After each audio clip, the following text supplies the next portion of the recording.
esas reflexiones me dio por pensar en la relación genética que había entre ella y yo, ¿no? Entre mi madre, ella, yo, mi abuelo.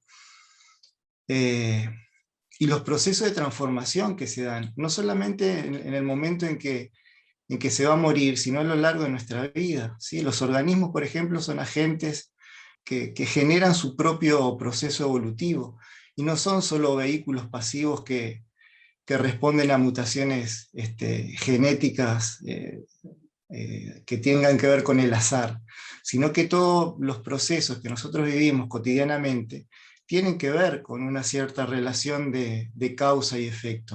Y nos vamos transformando día a día, ¿sí? Acá tenemos algunas definiciones de reencarnación.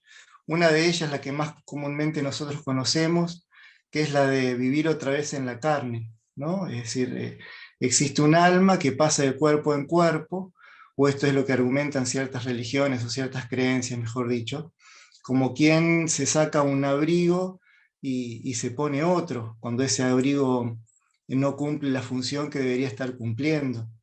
Después tenemos otros conceptos, ¿sí? Como el de la metempsicosis, que bueno, lo que dice ahí es una doctrina filosófica griega basada en la idea tradicional de la constitución triple del ser humano, ¿no? El espíritu, el alma y el cuerpo, que eso partió de las escuelas de Elea en Grecia, donde el espíritu era una cosa y el cuerpo era otra, y hablaba acerca de una suerte de traspaso de ciertos elementos psíquicos, ¿sí?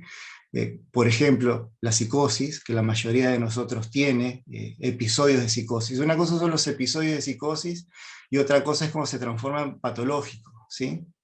Mientras que en la reencarnación, en función a cómo nosotros desempeñemos nuestra vida, cómo nos comportemos en esta vida, hay dos conceptos básicos. Es decir, que hay dos corrientes: la reencarnación en cuanto a que el espíritu nunca puede estar peor de lo que estamos hoy, siempre vamos a ir evolucionando, siempre vamos a ir avanzando, nuestro cuerpo se va a irse utilizando con el tiempo, y el concepto de reencarnación más tradicional, digamos, que parte del hinduismo, no tiene bases budistas, que sucedieron bastante más adelante, que de alguna manera manifiesta que el cuerpo también puede llegar a reencarnar en animales y hasta en demonios, por ejemplo, si padecemos lujuria, ¿no?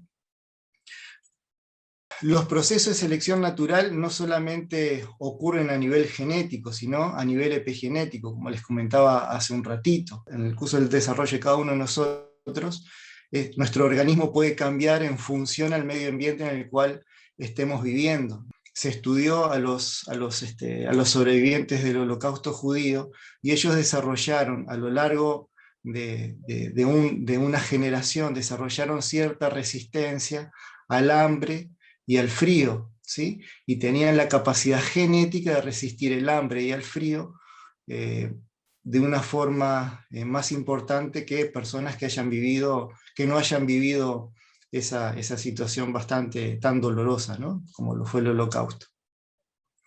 Eh, y esto es bien importante porque nos habla de que la reencarnación no solamente tiene que ver con morir y volver a nacer a otro cuerpo distinto. Nuestro cuerpo, nuestras células cambian aproximadamente, mueren cada 28 días, ¿sí? Las células que se hallan en las capas más profundas de la piel suben a la superficie y se intercambian con las células más viejas, y las células más viejas se desprenden del cuerpo. Es decir, que hoy en día nosotros no somos los mismos que hace 28 o 30 días atrás. ¿Y esto qué significa? Y bueno, significa que debemos incorporar nosotros un concepto bastante más amplio con respecto a la reencarnación. No solamente tiene que ver con el espíritu, la transmigración del espíritu de un cuerpo a otro, sino que también existe un proceso de reencarnación en una sola vida, a lo largo de, no sé, un promedio de 80, 70, 80, 90, 100 años que vive una persona. Hay también varias reencarnaciones, donde existe una transformación a nivel ontogenético, a nivel del cuerpo, ¿sí? Y a nivel del carácter, y por lo tanto a nivel del espíritu, porque el carácter también es una proyección de nuestro espíritu, es decir, que la reencarnación no solamente nacer, morir y volver a nacer en un cuerpo nuevo, sino que también a lo largo de una vida existen también varias reencarnaciones, ¿sí? Y eso de alguna manera lo demuestra la ciencia a través de la muerte de las células cada 28 días. Nosotros no somos los mismos, las mismas personas que hace 28 días atrás. Porque la reencarnación no solamente tiene que ver con los Eduardos del pasado, por ejemplo, en mi línea sanguínea o en mis generaciones anteriores o en mi árbol genealógico, sino que también existe una suerte de vínculo con la evolución planetaria, ¿sí? Y ahí aparece, por ejemplo, la filogenia, que es la relación de parentesco entre especies, pero la filogenia que estudia la ciencia actual se refiere al parentesco que hay entre una misma especie, pero hay diferentes especies, obviamente, en nuestro planeta que se relacionan entre sí, ¿sí? Por ejemplo, habíamos hablado eh, en el taller que vimos el fin de semana anterior, de que nuestro cuerpo tiene un movimiento de expansión y de contracción a nivel de los músculos abdominales, de la caja torácica, de los músculos intercostales, que nos dan la posibilidad de poder expandir y contraer nuestros pulmones para poder respirar. Y el movimiento es un movimiento como de acordeón, que es exactamente el mismo movimiento que hace que las medusas se desplacen en el mar, teniendo en cuenta, por ejemplo, de que nuestros primeros ancestros fueron seres unicelulares y que nacimos en un océano primordial, en el agua. Y esto es bien interesante tenerlo en cuenta.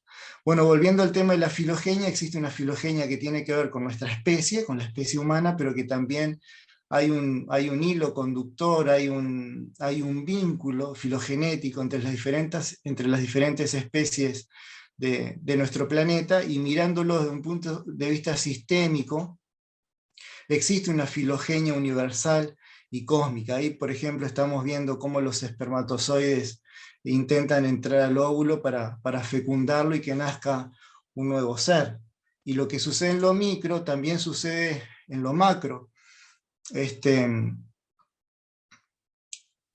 decir, que existe una filogenia a nivel cósmico, ¿no? Lo que están viendo ahora es una investigación de no hace mucho tiempo, creo que el 2011, 2012, donde se argumentó de que la vida en la Tierra pudo haber venido, los elementos básicos para generar la vida en la Tierra, pudo haber venido en meteoritos que fecundaron al planeta Tierra como si fueran espermatozoides que fecundaban a un óvulo. Y esto es muy interesante tenerlo en cuenta si queremos reflexionar un poco de dónde hemos venido, ¿no? Carl Sagan ya decía de que el hombre tiene materia estelar en su cuerpo, ¿no?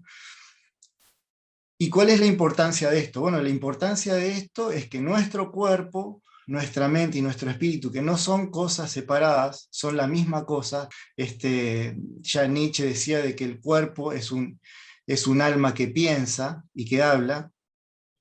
Eh, es importante tener en cuenta de que nuestro cuerpo posee el resumen de la historia planetaria y hasta, inclusive me atrevo a decir, de que sería el resumen de la historia de esta región del universo, esta región cósmica del universo. Es decir, que aquello de lo transgeneracional no solamente involucra a nuestros antepasados en una línea directa que tiene que ver con nuestro árbol genealógico, por ejemplo, sino que involucra al cosmos entero, y esto es bien interesante tenerlo en cuenta. El ser humano es una suerte de, de libro que posee la historia de este universo local. Y si la reencarnación no existiera, ¿qué? ¿No? ¿Qué sucedería si no existiera la reencarnación? ¿Cuál sería el problema?